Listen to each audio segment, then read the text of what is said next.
Well, it's a beautiful Saturday morning, and so great day for a road trip. So I'm here with the boss. Say hi, boss. Hi, boss. Hi, boss. Anyway, so we're just driven about 175 kilometres east, a little bit south, and we're in a gorgeous little village called Lilydale. Got ourselves a cup of coffee, and we're ready to go and visit the Lilydale Falls. From here, the plan is to head to Georgetown and have a look at some sites around the Georgetown area, and then continue north to the north coast, the kind of east north coast there at Georgetown. So we'll give some updates as the day progresses, but it's looking like it's going to be a spectacular day here.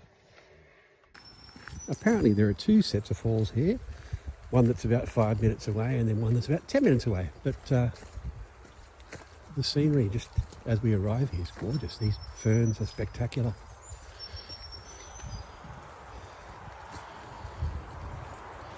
Really, really, really pretty spot.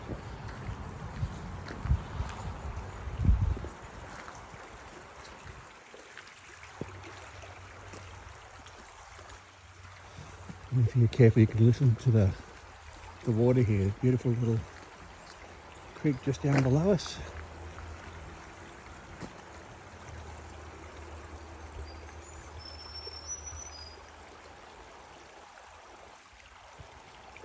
Now, according to Josie, we need to keep our eyes out for platypus. Apparently they're quite common here, in this area here. None spotted yet, but keep your fingers crossed. Definitely looks like the right territory for them.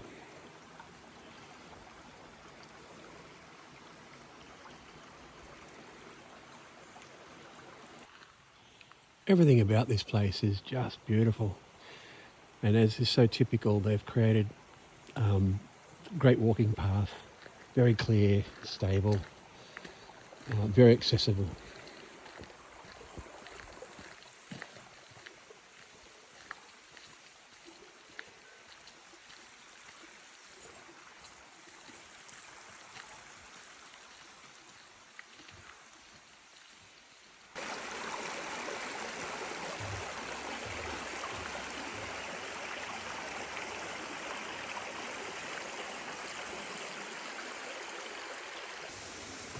Well, we've done a little bit of climbing, and I can definitely hear the sound of the falls ahead, so that's a good sign. We can't be far away from the first set of falls here.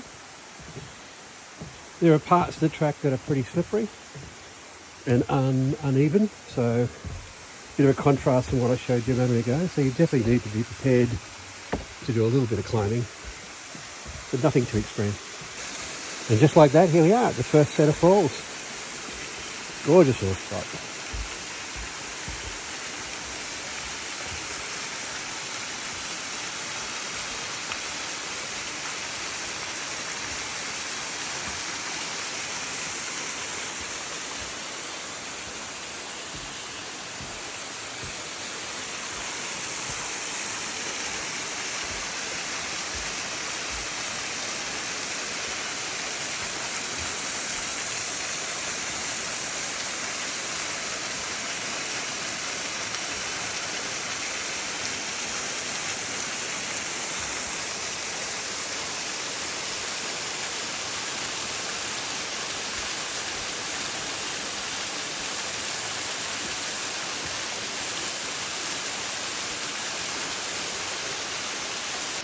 Well, with the first set of falls behind us, just spending some time here enjoying the view, but time to make our way up for the second set of falls, about another 5 minutes up the path. See you there. Could you just imagine the wildlife you have in a scene like this?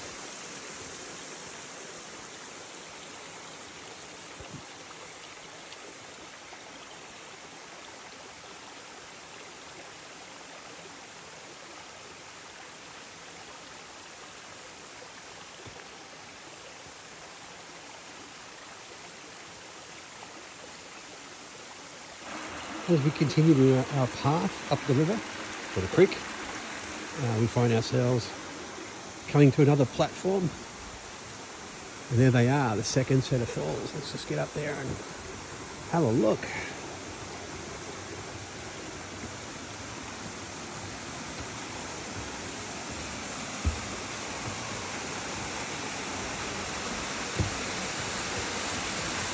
pretty is that?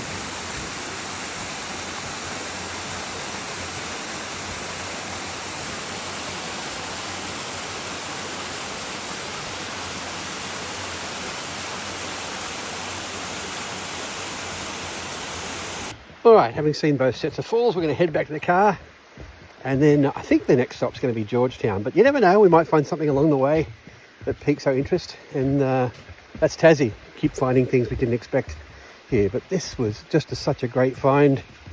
Highly recommended if you're in Tassie in the north. Check out Lilydale, beautiful little town, and this gorgeous set of falls here.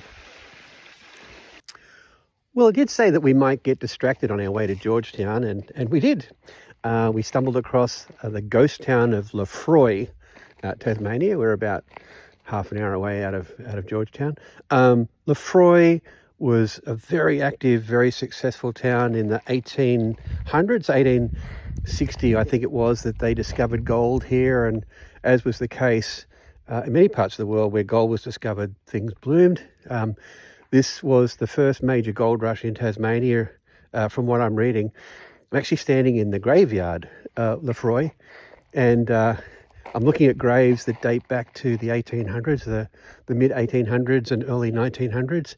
I'm sure there's older graves here. A lot of the graves here don't have headstones, so I'd say that they've been taken away or destroyed or whatever. But it's a beautiful spot. Let me swing the camera around. You can see what I'm seeing as I walk through this graveyard. It's fairly well maintained. It's pretty incredible, actually. There is a story of what they call the White Lady, a ghost that's seen quite frequently here in the graveyard, and also the local ruins of the ghost town itself, the relics and ancient buildings or old buildings that were part of the town when it was flourishing. Apparently there's also been sightings of miners, ghost miners wandering the buildings and so forth. So an interesting history and an interesting area. It's a beautiful part of Tassie. The drive into Lefroy was just spectacular. Really enjoying just being out here in the beautiful rolling hills, the green grasslands, farmlands and so forth. And then there's tremendous pine forest here from the forestry industry. Anyway, Lefroy, beautiful little place. All right, we've made it to the outskirts of Georgetown, and I'm on my way up to the Georgetown lookout. The view from up there is absolutely spectacular. So I'll swing the camera around once I get up the top. We're almost there. Just got to climb up on this little viewing platform and you get the full view. Trust me, it's worth the walk. And there we have it, the town of Georgetown. I'll swing around here so you can get the full view. The mouth of the river there leading out to the ocean. So the Europeans arrived here in 1804, and it was basically there was a set of 181 convicts that were used as a dispatched party to kind of explore the area and found the area. And then the location was chosen, it was called Outer Cove, and that was chosen as the base for the establishment. In 1811 it was renamed Georgetown, and then in the 1830s it became a very popular spot for folks to come on holiday and so forth. Not surprisingly, it's such a beautiful location. And then by the end of the World War II, the population started to diminish as the industry kind of came away, but it's still a fairly beautiful area and a great space to come and visit. That's Georgetown. Another thing I should mention while I'm here is that this point that I'm on, this lookout that I'm on right now, which is used as a communications area in using modern technologies, but it was also the base for part of the semaphore network that was established in the 1800s. A semaphore using flags to communicate, and points like the Georgetown semaphore station and other stations in places like Launceston and so forth were used to be able to communicate across the areas as they were being developed using this flagging system. So a network, if you like, of flags and then observation stations where the communications could take place. This is a bad shot because of where the sun is. But this mast in front of me now is one of the old semaphore flag stands, if you like, that was used for that signalling process. Still in place here today. But yeah, interesting part of the Tasmanian history, the use of these semaphore stations for communications. Well, we just had a lovely takeaway lunch down here on the waterfront in Georgetown, and we're just packing up, about to head up to Low Head to check out the lighthouse and the coastline up there. Before we go, I want to give you a quick look at this beautiful little area here down the middle of Georgetown. Great little park area behind me here, and then sitting on the water. Just the most serene location for you to sit and have a beautiful quiet lunch. Take in the scenery, check out all the native birds in the local area as well. The Georgetown waterfront, beautiful spot. I'm now standing at Low Head, Georgetown. This was the site where the lighthouse now exists. Initially in 1803, there was a signalling station here, and when they spotted a sail offshore, they would light a fire, and that fire would be a signal that the ship would use to guide itself in. And then, due to an event that occurred in 1811, I think it was, they made a decision that they would establish a lighthouse here from about 1827 to guide the ships in permanently. And today this is still a functioning lighthouse, still operating as it was designed to do. And we'll take up and go out and have a better look at it in a minute.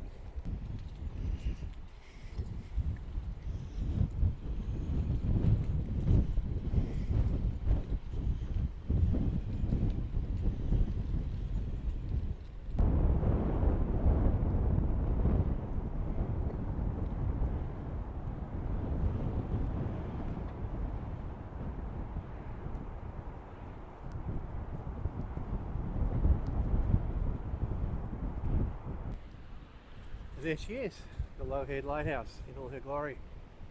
As I said, still fully operational today, still providing guidance to ships, keep them off these dangerous heads and so forth. In 1929, to supplement the lighthouse, a foghorn was installed, which provided an audible warning to ships that were coming in close, where there was potential danger. And that operated until the 1970s, when new technologies advanced the stage where the foghorn really became redundant. But if you want to hear it, it's noon on a Sunday. They still operate the foghorn every Sunday at noon, so you can come out and check it out. I haven't heard it. I wasn't here for it, unfortunately, but I'm told by one of the locals I was just chatting with that it's incredibly loud and very effective. So that's cool. I'm glad they've kept it operational and still showing it off. So a pretty cute thing that I've observed here in Georgetown, but I've seen in other parts of Tassie as well, is that when a tree dies, particularly a big tree, you bring an artist in and you turn it into art. This is one of the best examples I've seen so far. Let me just turn my camera around. So check this out. It's pretty cool.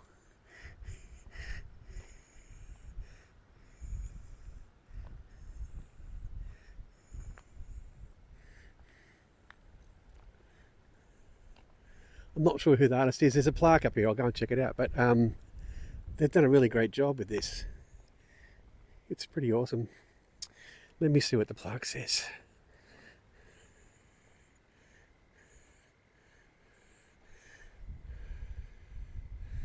All right, so these were a tribute to Kenneth Plumstead. I don't know who Kenneth Plumstead is, but I'm going to have to look into that. But anyway, there's some art. We noticed it down by the waterfront too, where they've done some tremendous carvings there from trees that have died. So they've taken the ends of the branches and cut them off and then done some phenomenal carvings. So there you go. All right, because I mentioned the other carving when I was looking at the ones I just showed you, I thought I'd better come back and give you a look at the ones that I was talking about that I'd seen earlier in the day. So here I am back in downtown Georgetown, where we stopped for lunch. And here this again, another remarkable set of carvings made from dead trees. They're pretty cool. And you can see some live specimens of the trees behind them. Now, I think these are the same artist. I'm looking for a plaque to see if I can confirm that. Oh, there it is there. Yes, Eddie Friedman, same artist. Pretty cool stuff.